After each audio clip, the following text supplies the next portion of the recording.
अस्सलाम वालेकुम। आज हम शाही यखनी बना रहे हैं। शाही यखनी बनाने के लिए जिन चीज़ों की ज़रूरत है वो ये हैं। आधा किलो हमने चिकन का गोश्त लिया है, इसे हमने धो लिया और साफ़ कर लिया है। आप इसमें हड्डी वाला गोश्त जैसा भी जो दिल चाहे आपका वो आप ले सकते हैं। हमने इसमें गर्दन की बोटी वगैरह भी शामिल की है। मसालों में हमने लिया साबुत गरम मसाला, इसमें ये चीज़ें शामिल हैं।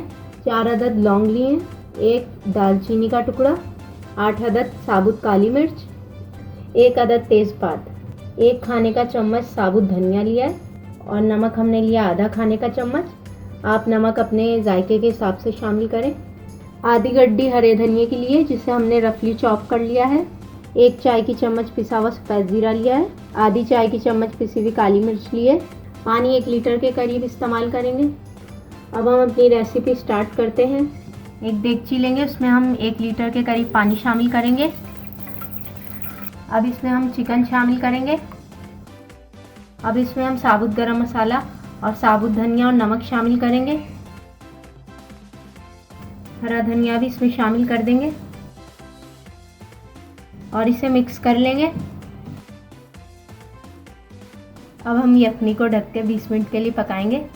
यखनी को पकते हुए 20 मिनट हो गए। अब हम चेक करते हैं।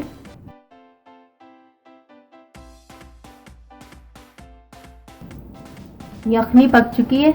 अब इसमें हम पिसी हुई काली मिर्च और पिसा हुआ सफ़ेद ज़ीरा शामिल करेंगे और इसे मिक्स कर लेंगे। इसे 2-3 मिनट और पकाएंगे। शाही यखनी तैयार है। अब इसमें से हम चिकन को अलग कर लेंगे। यखनी में से हमने चिकन को निकाल लिया है।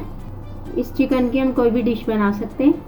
शाही यखनी तैयार है। इसे हम छान के सर्व करके दिखाते हैं। इसके ऊपर अब हम थोड़ा सा हरा धनिया शामिल करेंगे। मौसम तब्दील हो रहा है, बच्चे अगर चिकन वगैरह गोश्त वगैरह नहीं खाते तो इस तरीके से आप यखनी बना के बच्चों को पिला सकते हैं। शाही यखनी तैयार है। उम्मीद है आज की रेसिपी आपको पसंद आई होगी। अगर रेसिपी पसंद आई है तो वीडियो को लाइक करें, शेयर करें और हमारे चैनल को सब्सक्राइब करें। जल्द ही किसी नई वीडियो के साथ हाजिर होंगे। अल्लाह हाफिज़।